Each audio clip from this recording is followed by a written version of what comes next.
I have here the Casio Data Bank DB-520. I have two of them. Why?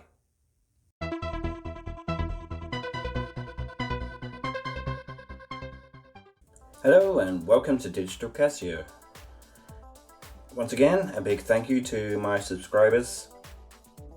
I see that you're coming in there now. I really appreciate that you're joining me on this channel to look at these retro watches. If you haven't already subscribed, I suggest you do, because if you like old Casio watches and data banks, then this is the channel for you. Okay, so let's take a look at this DB-520. It was released in 1985 and is the successor to the DB-510, which came out in 1984. Now, this one really is pretty much like the top of the range of the data banks, because it is fully loaded.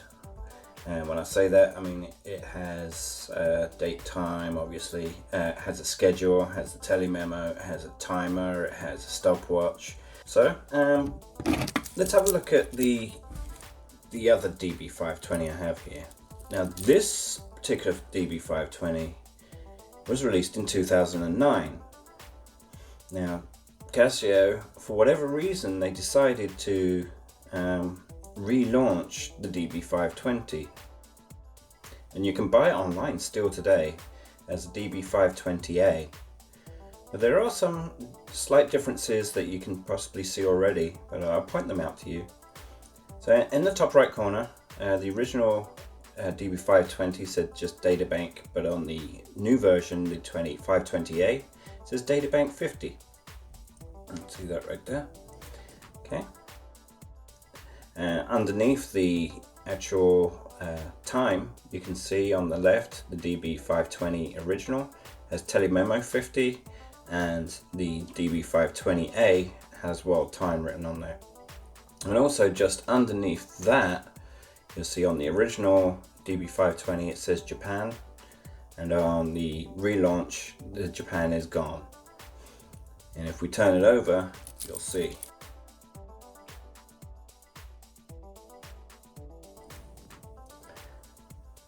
Okay, so the DB-520 original one was made in Japan, like all the watches were back then. But in 2009, you can see that this one was made in China. Other than that, they're pretty much the same watch, even down to the band. You can see there, the band is even the same band. So we'll have a look at the new. Now let's have a look at the old one. And turn on the light, and it's one of them little light bulbs that lights up half your screen, so really difficult to see it. And the new one, it's a green, but it is a little bit brighter, and it's an LED, so it does actually light up a bit more than the original one. That is the only differences between the DB-520 and the DB-520A. So when you're looking around and you want an original Japanese version, these are things to be looking out for. Okay, so for now, let's put the DB-520A away. Let's take a closer look at the DB-520.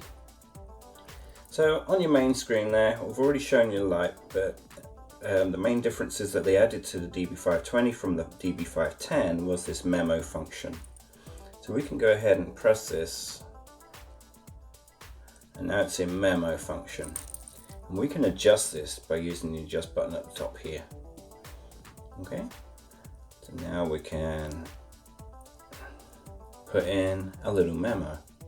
So in this case, we'll call it DB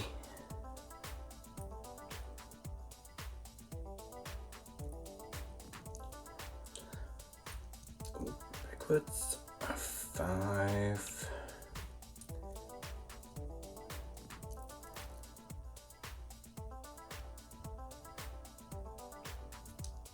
20.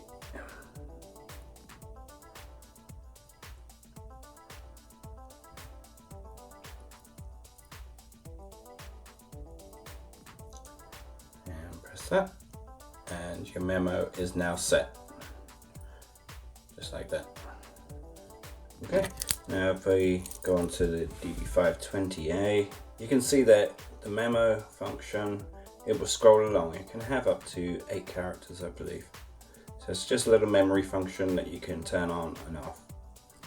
So press this bottom button again, and that will put it back to your time mode. So you can actually leave that on all the time if you really wanted to. Now there is a test feature. If we press 2 buttons and this one, there you go, you can see the LCD in all its glory. Okay, so that's pretty much the functions of the main screen. You have the top buttons which actually show you the data bank, the last entries that you were viewing, memo, and the telephone, schedule, telephone. Okay, so it's usual fare with these data banks. You press the adjust and start keying in, whatever you want. So we'll do Casio.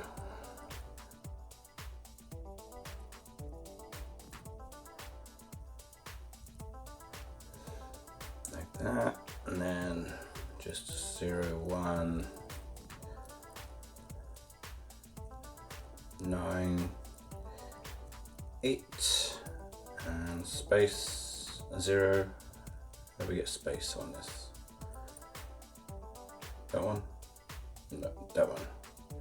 There you go. And 1.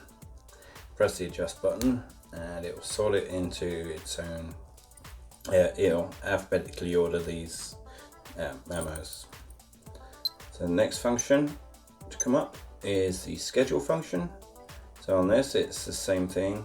You go ahead and you put in the month and the date, time. So say 1 o'clock in the morning. I'm an early riser. And this one. So we have some built-in names on this already. So you can see we've got birthday, anniversary, travel, telephone somebody, we have a meeting, go and see the doctor at 1 o'clock in the morning, I'm sure he'll be happy, and we have an appointment, or you can have a custom one. So if you want custom one, you can say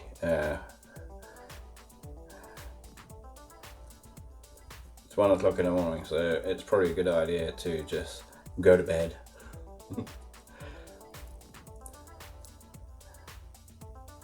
There we go. Okay, next up is your world time. So you can actually change times on this, and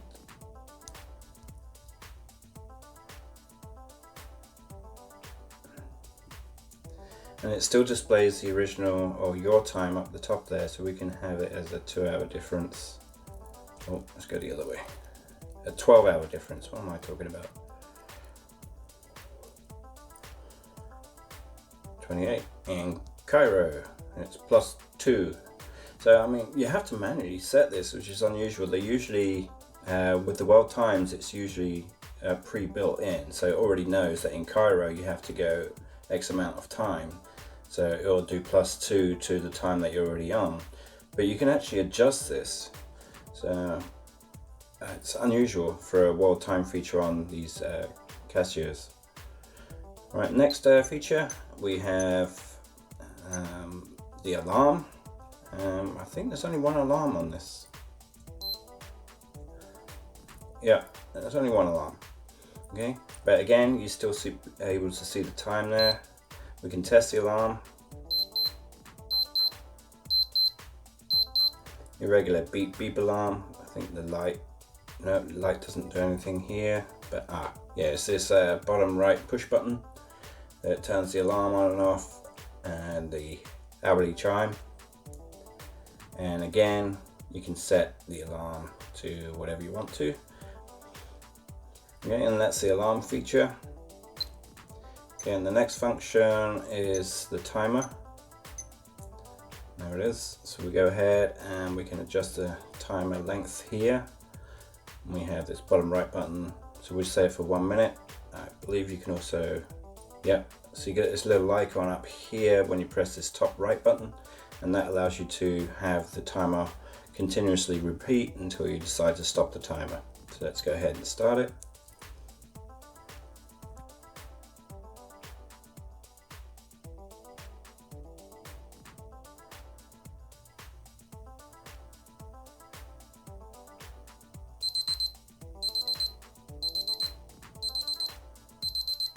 So there's the timer, so you can see that it's already started counting down. Timer lasts for 10 seconds, and that's it. So let's go ahead and stop that. Oh, this button here, that one should reset it. Okay, next function is the stopwatch, and this is your usual stopwatch affair in 100,000ths of a second. Right button on the top starts the stopwatch. We have a lap function on the left, so it gives you a split time. So we can stop the stopwatch while it's in split mode. So we can see the first time here, and the second time right there, and reset back to 0. The calendar on this watch, oh, let's do this, runs from 1985, as we can see here, through to 2029. So the remake or the reissue only has a calendar life of 20 years, which is kind of strange, but they used the exact same module for that 520A. So that's the functions of the DB-520. So let's go ahead and look at the rest of the watch here. So the case is actually a resin with a silver paint. It's not a chrome finish, it's kind of a matte finish. It has resin buttons with metal pins on the inside. And see there, it's pretty standard size and pretty much the same as all the other data banks. They're all about the same thickness and the same size. The stainless steel band has the adjustable clasp, which makes for adjusting to your wrist very easy with the snap-on type clasp. 4 screws to hold onto the back, and it's water resistant to 50 meters. So splash proof again. I wouldn't put it underwater for any length of time. If you do happen to drop it down the toilet or something, then fish it out and wash it. Now the DB-520 did come in at DB-520G, which is the gold version, but the original DB-520 seems to be a little bit hard to come by for the gold version. So if you do see that one, it might be worth an investment.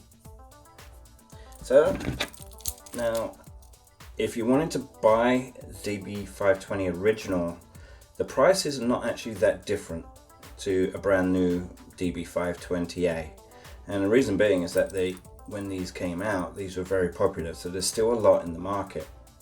So the prices are not that much different, but if you do want the desirable Japan on there, then this is the one to go for. But bearing in mind, finding one in this good condition is pretty rare, and you may have to pay a little bit extra for that.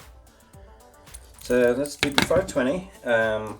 I hope you like this video and reviewing another databank watch. I do have a lot of databank watches which I will be bringing out and showing you individually. Obviously I won't bring out the DB-520A again, but I will bring out the other DB series watches I have. So if you like this video, go ahead and hit that thumbs up icon, give me a like. If you don't like it, then give me a thumbs down, but at least leave me a comment and say why you didn't like this video.